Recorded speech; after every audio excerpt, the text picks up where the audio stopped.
everybody. Welcome to the Human Biography Podcast. On today's episode, I have Keith Ferrazzi. Keith, welcome to the Human Biography Podcast. Thanks. I'm really looking forward to this. It should be a lot of Yeah. fun, Sherrod. Now, I'm going to just get jump into it. So, Keith, before we dive into the conversation, I just want to take a moment and share with our audience, the listeners and the viewers, how we first met. We were at a TED dinner, and I won't forget it because, sometimes at these events, you run into people, some big names, some accomplished people, and sometimes the conversational sort of seem transactional. But within minutes of sitting down with you, you sat down right next to me. I didn't know you.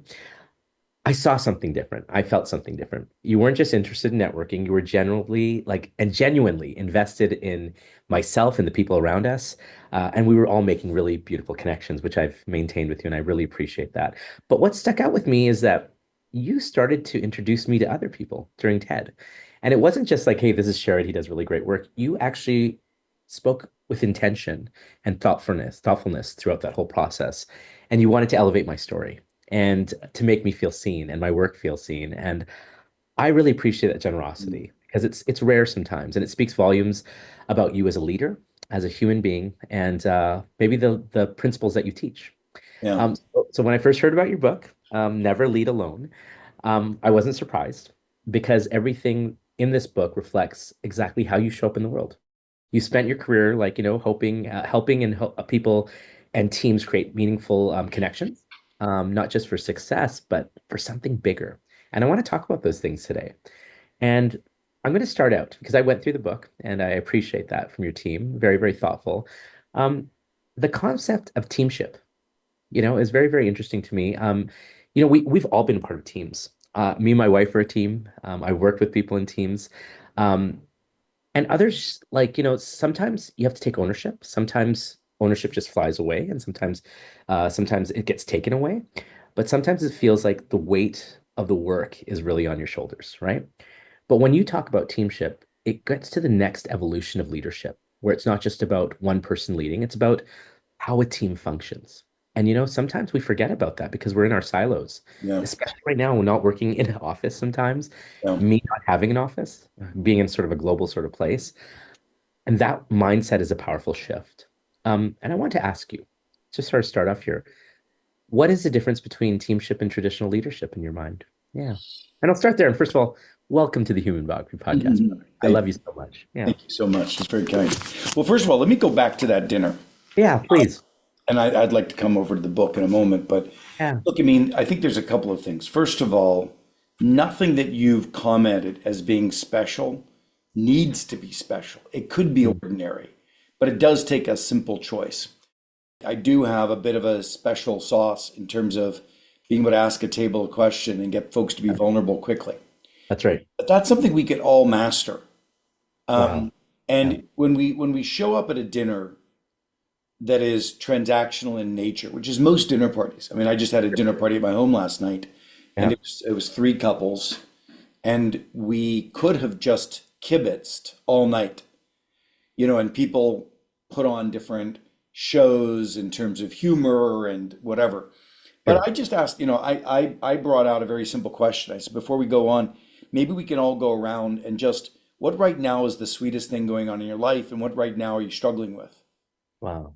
And that's game changing Yeah. for a group of people to engage in that way. And all it does is take a question. Now, of course, when you ask that question, it's nice if you were to follow with your own example. So I could say, I'm so excited. I've just gotten engaged and I'm going to be married in June. So that's the Blessing. sweetest thing. Uh, Thank yeah. you. And, what I'm struggling with is the mental health of my youngest son. Mm. Wow. And I could go more into that.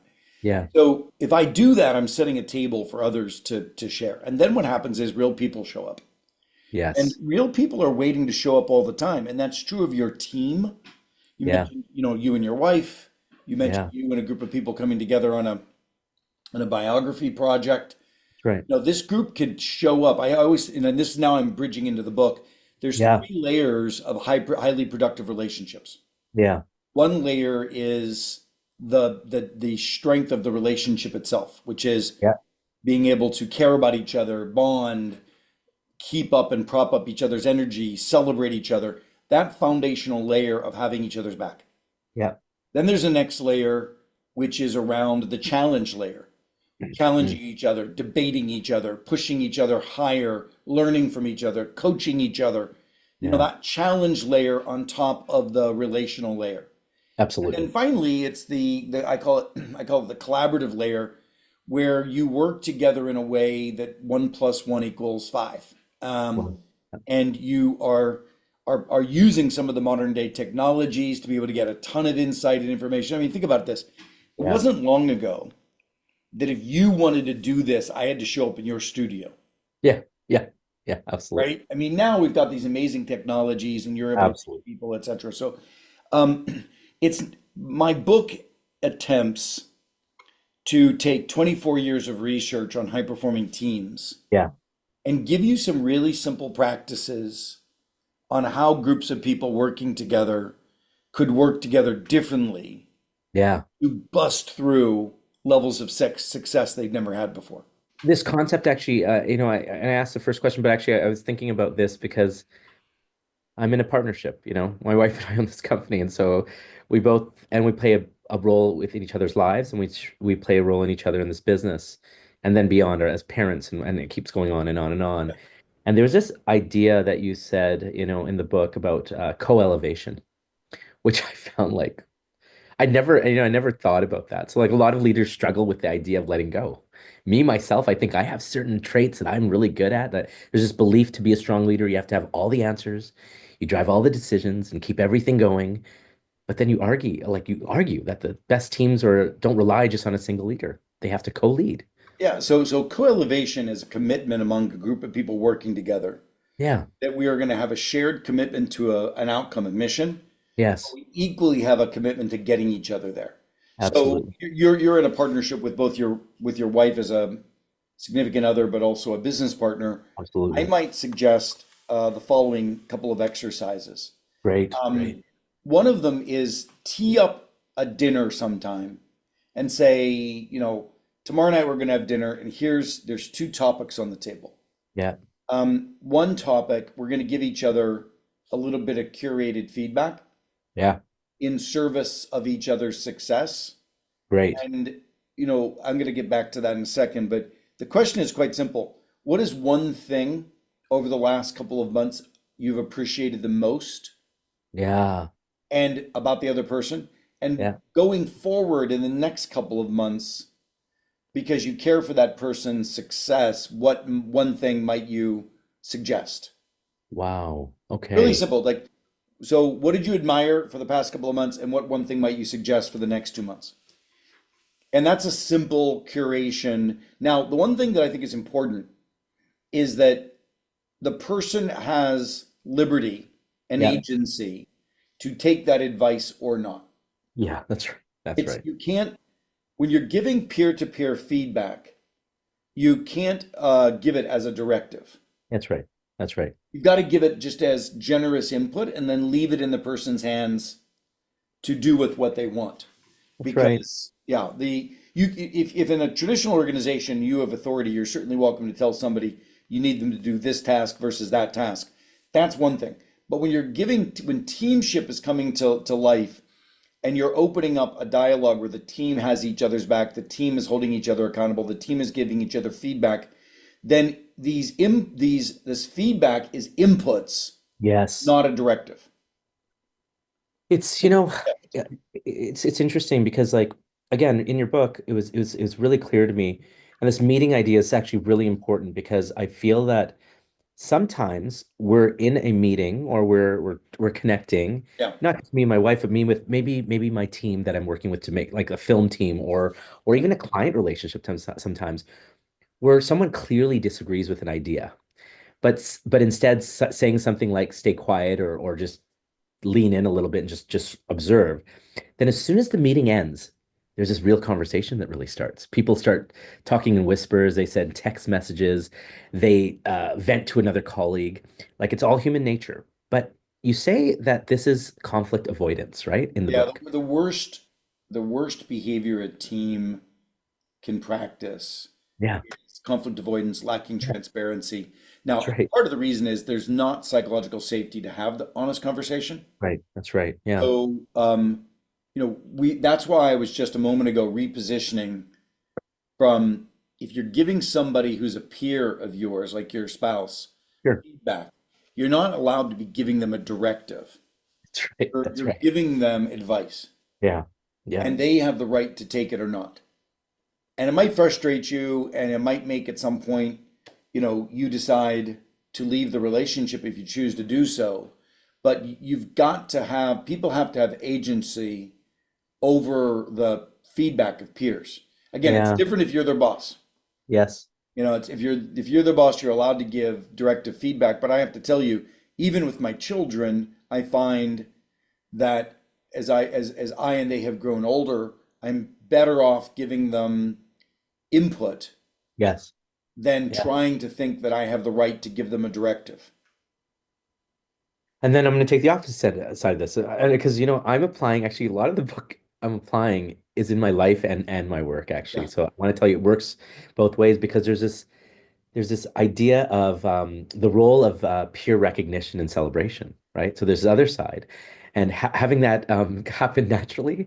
Like, how do you make that happen? That recognition Well, I happen? say the same Yeah, thing. I think yeah, the first thing I had you do at the dinner yeah, yeah. was say what you most appreciated from the past. That's right. That's right. Yeah, So celebration has got to be a mainstay of yeah. what builds energy into a team, into a Okay, partnership. of So course. regular celebration of each other is Yeah. needs to be a constant fuel that's Yes. lifting the tank of respect Yes. that every once in a while you're going to have to drain and tap into with some Yeah. critical feedback. Yes. So I. celebration is absolutely important among the fuel between yourself and another individual. By the way, just for the folks who are listening, the book is called Never Lead Alone: Yeah. 10 Shifts from Traditional Leadership to Teamship. And the idea is if you read this book, whether your team is a group of people working together like a movie project, or your team is a relationship that you have, these attributes are really important for how interdependent groups work. The most important one in the book is really about how do you move from conflict avoidance to candor. Yeah. And what I try to do is I try to lead with real simple practices. Sure. So this idea that we're showing up at dinner and we're going to give each other feedback is a practice that if you get used to becomes normalized. That's right. Now, it's Right. important up front that people know and believe that you care about their success. And Absolutely. that's the I call it a social contract. Yeah. We in the book we try to give you words to use that help you navigate how do you approach somebody and say, let's be different to each other than we have been in the past.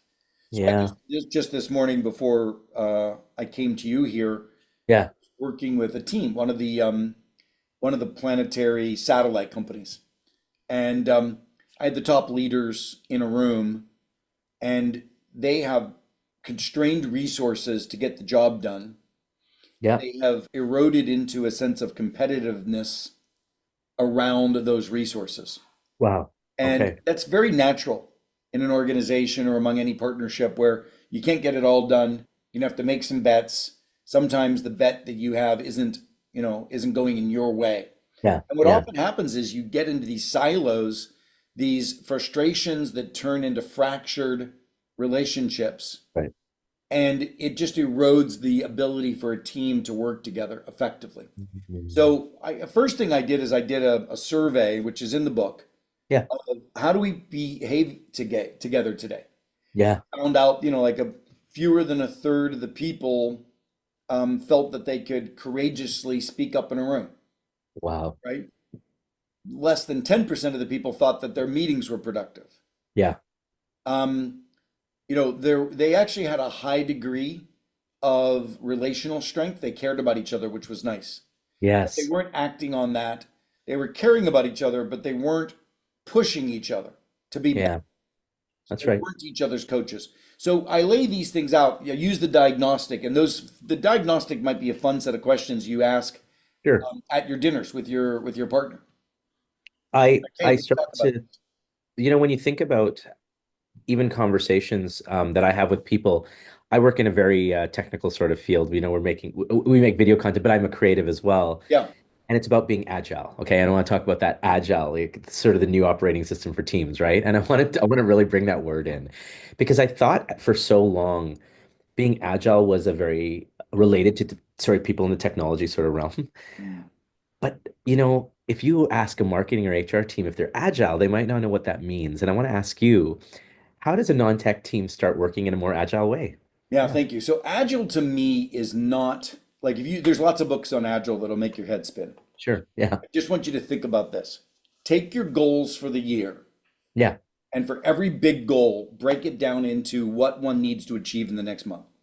Wow. Okay. That's real simple. So let's say you have a sales goal of selling a certain number of biographies or projects. Yeah. How do you Great. break that down? And what are you going to do in the next month to achieve that? How many contacts? How many leads? How many phone calls? How Yeah. many whatever? How many marketing campaigns? How many this, that, or the other thing? How many conferences? And you say, okay, that's what I'm going to do at the month. At the end of Yeah. the month, you show up and you look back on your month and you say to your team, Yeah. and I want to come back to that. Who's your team? Your formal team may be just you and your wife. Yeah. But but I would recommend anybody listening, create a board of advisors, create a team that is outside of people that you control That's right. in service of each other's success. That's right. Let's say you and I are enlisted on the same team. We agree to check in once a month on each other's goals. Great. And in that once a month, you'd say, hey, listen, in the last month, here's what I've achieved. Here's where I struggled. Here's where I Yeah. plan to go next month. And then Amazing. I would stress test that. I Mm. would say to you, here's what you might be missing. Here's what here's an idea for you. And Yeah. here's where I might be able to help. Now, if Wow. you're in a larger group, Yeah. conversation can be in small breakout conversations. Everything I'm talking to you about right now is in chapter 3, moving Okay. from conflict avoidance to candor. And this exercise is called Yeah. stress testing. But what I'm doing is saying you're doing it on short, agile sprints. Every month, you stress test every critical part of your business with Wow. people who are prepared to give you very candid, direct advice. Now, if Yeah. you do Trust that, event. you will stay on track. Wow. That's how to bring agile into your life in an effective way. I, you know, conversations are very interesting and very tough, especially when they're outside of the company because you don't want to give away too much. But Well, I'm not sure why you would say that. Let's go back. yeah, tell That's an me. interesting assumption. Tell me why Yeah. that's an assumption. I think what happens is as a creative, at least, you become insecure about letting go of too much information because you want everyone to think that everything's good. We're still moving machine. I think that's what's happened Why? to me in business sometimes. I Why? think, What's the like if you're in a partnership yeah, with a group of advisors, yes, so this is why people join things like YPO forum. sure. You know, people a certain size of organization, I think it needs to be more than 10 million, needs Yes, whatever it absolutely. is. But Yeah. these people join because they want a group of folks that act as their board of advisors and Yeah. will hold them accountable. Oh, yeah. And I think that's some, I wrote a book about that years ago, and all of this is embedded in the new book, Never Lead Alone. But you need to make your team committed to not Yeah. letting you fail. And the part of that is you've got to be willing as a result to show up and share where you're struggling. And that came up in your book, belonging in teams, the diversity inclusion piece where companies talk about diversity a lot, but I think we both know that, diversity um, doesn't mean if people don't feel like they belong. It's like one thing to have different voices at the table, but it's also another thing to make sure they're heard and they're valued. That's the I key. think teamship plays a big role in You want to make diversity. sure that people feel heard. Yeah. And you want to make sure that you, like, it's again, I'm just pushing back on the assumption that you shouldn't be vulnerable to this group. You should. You should be exposed. You should be vulnerable. And I would only say that for those of us who have problems sharing our problems, we will Yeah. end up being mediocre because we'll never crack through. We'll never break through our glass ceilings. Yeah. And we need to make sure that those glass ceilings that are our old habits, old rituals, stuff that have kept us mediocre, stuff that have always held us back, that will continue to hold us back. It takes other people to break through those. I think I'm very good at doing it in my personal life, being vulnerable and sharing it. And I always thought that, oh, if you bring that into business, maybe it's a taboo. But I guess, even hearing it from you, it actually feels like a sigh of relief. Yeah. that can do that. Well, you need that. Again, you need people who have your back. Yeah, absolutely. But I do find that in our TED community, actually, it's like really uh, exiting from work, not just talking about work, but talking about creativity, actually.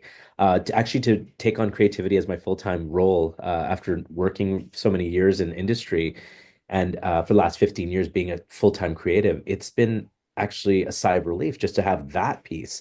Yeah. So I guess one more stage of being able to be vulnerable is actually going to lead me into a more happier place, it Yeah, feels like. 100%. Well, Uh, listen, yeah, it's trying to get through life on your own. I wrote a book years ago called Never Eat Alone. Never Eat Alone. A beautiful book, amazing book. And in showing up today, realizing that you neither have you can't do anything alone. That's right. High That's performing teams are about counting on a group of individuals. And what the book tries to do is it tries to teach you to elevate what you expect from your team, to elevate what you lean on your team for, to elevate the fact that you should have a team. Like, even if you're an individual practitioner that doesn't have any employees, you still need to create that team that commit to elevating with. it's so brilliant. And again, I work in silos because I'm a director, and so I look at AI. So like AI is sort of kind of changing about how everything, like how everything is unfolding, Huge, how we right? work. So let's be honest here. It's making people nervous.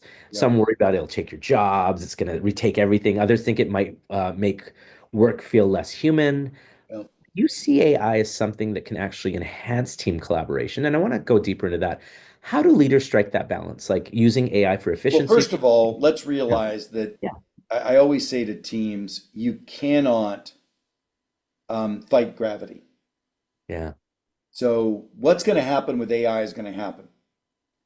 And I don't think anybody out there will have AI replace their jobs.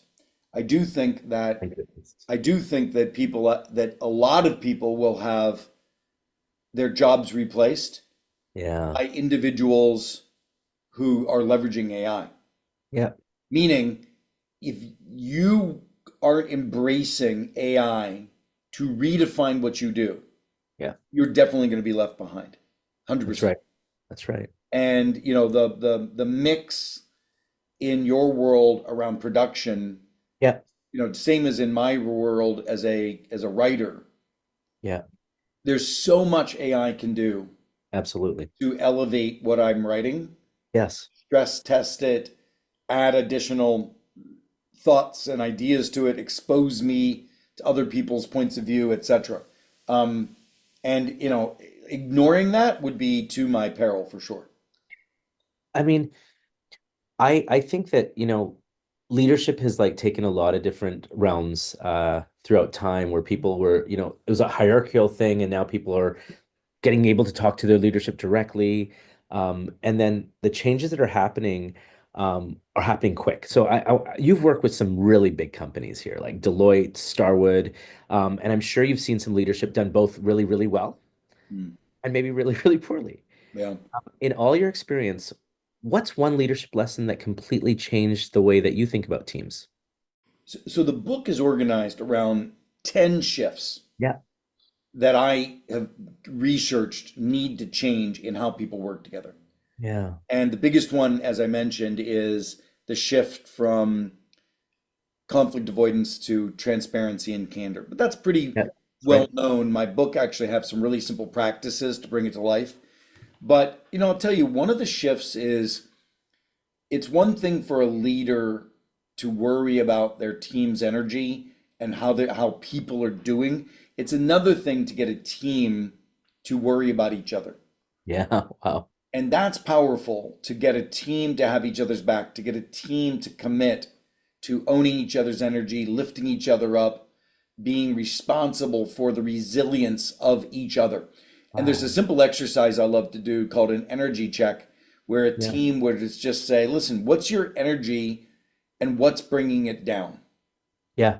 And Yeah. to share that with each other on a regular basis, even again, if it's something you and your wife were to do, Yeah. share with each other what is your energy level and what is bringing it down is such a powerful little exercise. I got goosebumps because I just thought, what if I was to say that to my wife? Yeah, That's Keith. yeah, you just got to do it regularly. You're totally right. There has to be a practice. This is a practice. All of these things are a practice. Everything in my book are simple habits and rituals that people working together need to adopt differently. You know what's interesting when I was reading your book, because I've sat with you and I've sat and I've had conversations with you, I can hear your voice, right? Mm. And I appreciate that because you live and embody this, and your knowledge is so much. And I want to sort of leave some ideas, and I want you to sort of fill these in.